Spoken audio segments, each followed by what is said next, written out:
season and how it turned out? Yeah, obviously we were very disappointed with, if you look at all phases of the season in terms of, our overall production and really the health of our club and everything was pretty disappointing.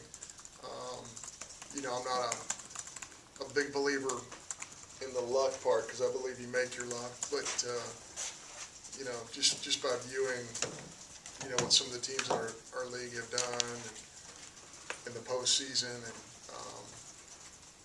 the way we competed against them during our regular season. I mean, we're one crazy play away from, at least taking 2 out of 3 from a very, very good, older, experienced LSU club, or, a pitch or 2 away from taking 2 out of 3 from a really good Texas A&M club. So, I don't think we're that far away, but I think for us to recover, from the many things that happened to us during the course of the year, was going to take a tremendous task. And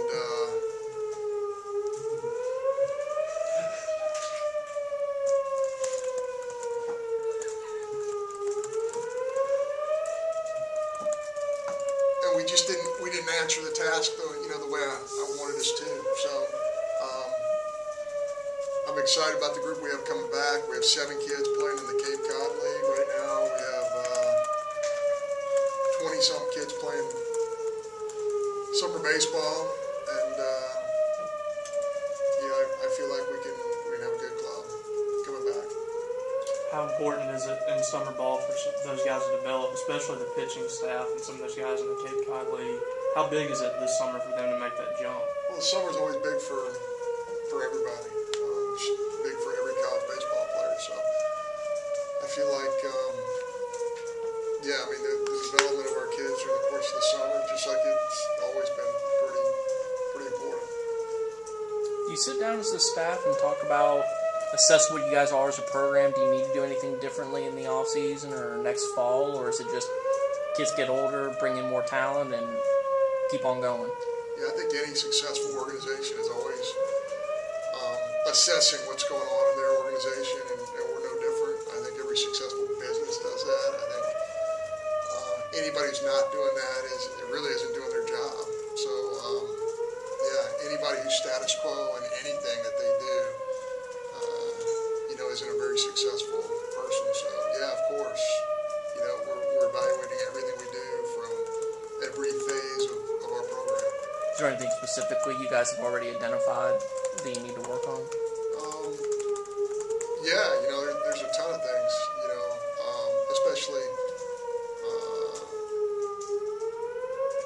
especially in, some of the things that we're going to do in terms of our pitching. I think some of it has to do with the way our personnel kind of sets up for our ballpark and for the way that we're going to try and play. We're constantly working through all those dynamics. You signed another good recruiting class. How confident are you going to get a lot of those guys to campus? Yeah, I don't know if anybody who recruits at the highest level feels confident because, it's just what we're competing against are dollars.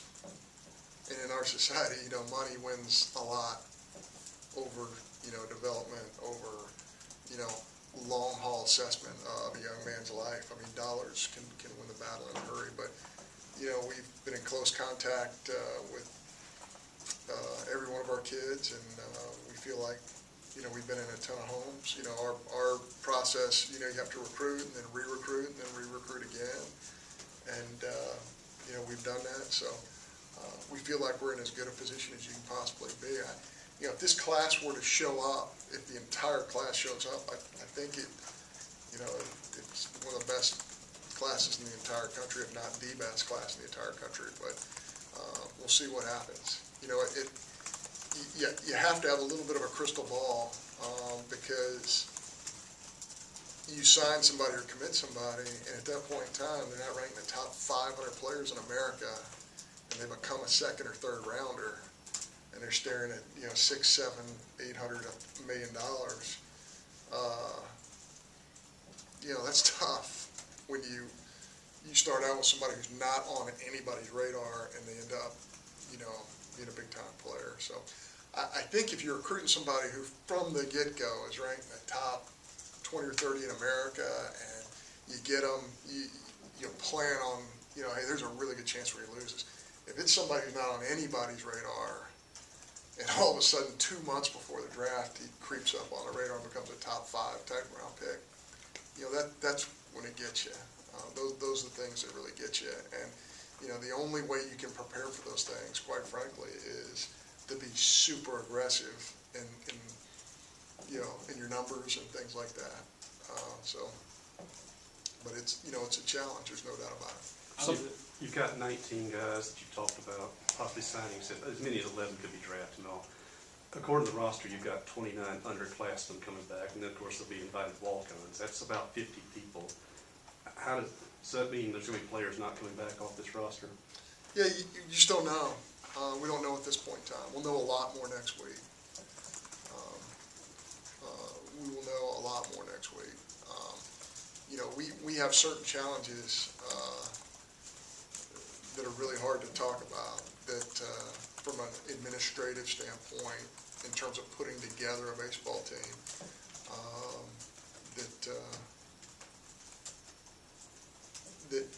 that really put us in a position where we have to make sure we have, quite frankly, a really good product to put on the field. We have to have good players, and we certainly don't want to go through what we did this year, and in knowing what we went through this year, we want to make sure that we have the best possible roster to represent Mississippi State the best way. Is there anybody on the roster from this past year that is already not going to be back for next year? There's still some discussions in any form of a university. There's transition. So I'm sure there will be some of that for sure, but just not in a position to talk about that yet. One of the challenges this past year was pitching, and you have several elite guys in this class, and several of those have already expressed that they're going to come to school. How big of an impact do you think that this class can have in their pitching next year? Yeah, it's really hard to tell. You really, in some ways, the year that you're having at that moment is defined by what happened 2 and 3 years, from that point in time. So, yeah, I think they'll all have an impact. You just don't know what at this point in time. It's a little bit of a flip of the coin. If you look at SEC rosters, for the most part, you see the amount of pitchers that are on a roster in the Southeastern Conference. And then you look at the amount of kids on a roster who are actually contributing a ton to that pitching staff. In some cases, those are pretty small numbers, and we don't want it to be that way. We want as many people to contribute as possible. But it's a jump. There's no question about it. To go from the high school level or junior college level to the SEC, it's a jump. So, how quickly somebody makes that jump is really hard to say. But there's no question that, there's opportunity for all those kids. When you look at the incoming class, how many are you worried about or concerned about that might be drafted and might, go the route of MLB rather than coming to Mississippi State?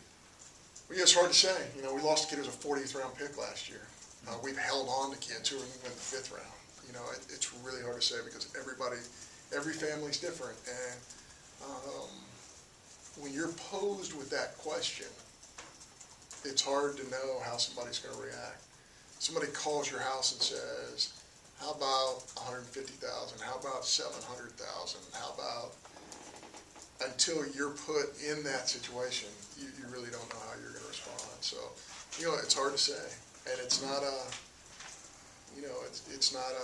it's different for every family. Every family's socioeconomic, situation is different. So,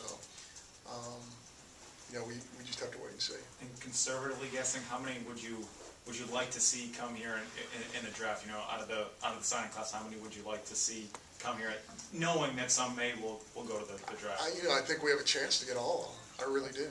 I mean, even some of them that are, folks are mentioning in late 1st round, 2nd round, I still think we have a chance to get every one of them. But just don't know. You know, the only thing good about the draft for us is when they call out one name, it pushes one name, one pick back. You know, so that, you know, that's the only thing that really helps us. This is just, this is one of the things you enjoy about your career. It's a challenging deal. You know, I don't know if there are any other sports that really have to deal with this. You know, certainly, it's just something, if you recruit at a very high level, it's something you have to deal with and you think about all the time. Can you kind of give a health update with some of those guys that were injured during the season, where when they projected to be back? Yeah, I think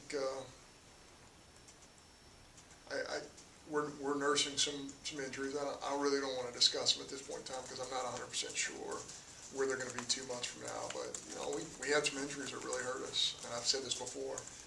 You know, that's not an excuse because every team in America, you know, that's good or has a chance to compete at the highest level has injuries. And the ones who can minimize that, I think, are the ones who are, you know, have a better chance than most. But you know, we'll get through the summer and we'll have some kids in town who will rehab and hopefully we'll be ready to go in the fall. You talked about not wanting to be in the same position you were this year in terms of the roster. What was that? What kind of position were you guys in this year? Well, you know, we felt like at the catching position, we really felt like, you know, we were going to have one of the best guys in the league, and we had a guy who really struggled with injury the whole time, and he's still recovering from that injury.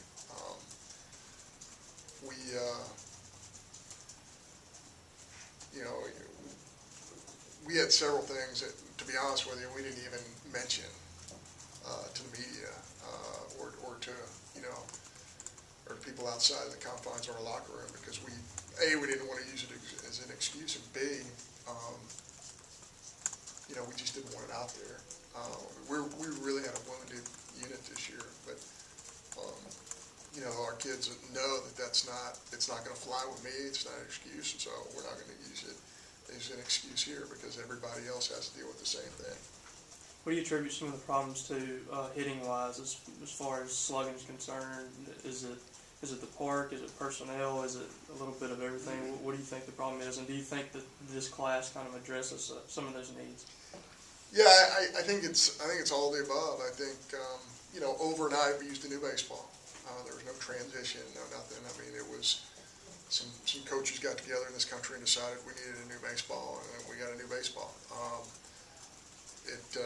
think it affected us a little bit differently than other people because of the nature of the way our ballpark plays, and because we have, you know, everybody on our team who's successful very much a sinker-oriented type of pitcher, and sinker guys are all about the amount of friction you can create on seams, and when the seams are lower, it's going to affect everybody. We're not out in front of that. We felt like we were out in front of the bat situation. We felt like we knew what was going to happen with the bats, that they were going to be deadened over the last 5 years. But we didn't know within a 1 year period that the seams on the ball were going to be as dramatic. So, yeah, that's something that really changes the game a little bit. The ball's going to fly a little bit more. It's going to get through the infield a little bit quicker. And I think there is, you know, if you look at the power numbers overall, it's not a tremendous difference, but I think that's something that we, with this class, you know, have addressed. But at the same time, we got to play in a ballpark that doesn't yield a whole lot of power. Do you have to change the kind of pitcher you recruit now? Get guys that rely more on their velo? I do think that with the new ball situation, I think velocity is a much bigger issue than sink. But in a recruiting standpoint, you're trying to get the best player you can get, period. And if that guy is really, really good and he has a great career before he gets to you as a sinker guy, then I think you don't run away from that. But you know, it's pretty apparent that we had as good a breaking ball, swing and miss stuff at the end of the game as anybody in the country for the last 3 or 4 years, and that's something that we didn't have as much of. So we know that that's something that has to be addressed, and we have to have that at the end of ball games especially. Zach Houston and Dakota Hudson were two of your higher velocity guys, and they really had a lot of success at the end of the year. How big of a factor do you see them playing next year's pitchers? Well, those guys have to be good for us. There's no question. We do have a lot of young arms coming into our program, and we need those two guys. They're going to be juniors, and we need them to make a jump. But I think both of them would tell you that. I think both of them showed flashes this year, but we're going to need more than that. They're the first guys who would tell you that. Those guys, I think, want to right some things that they perceive as wrongs during the course of this year, and they want our program to make a jump, and they know personally they need to make jumps. When you say that you see the potential on this team, is it on the current roster, or is that including the incoming freshmen? Yeah, I think there are a lot of factors with that. I think you look at a Luke Reynolds guy just as one example. He's a guy who he got punched in the face a little bit in the beginning of the year and even in the fall, and then started remembering that he was a pretty good player coming in here, and I think guys like Luke Reynolds and Collins and fully healthy Collins. I think we had a freshman shortstop this year who I think has a chance to be a really good player. So I think we have a dynamic center fielder who started to figure some things out as an offensive player in Robson. So yeah, I think there's some positive things that are coming back, and I think I really think from a talent standpoint we're adding to the top of our program and at the top of our league with the kids that we have coming in. But again, we'll know more about that after next Monday and Tuesday. Do you anticipate any draft risk with anybody on the current roster? Again, you're never 100% on that. You don't know, and we have some draft eligible guys. So we'll wait and see how that pans out also.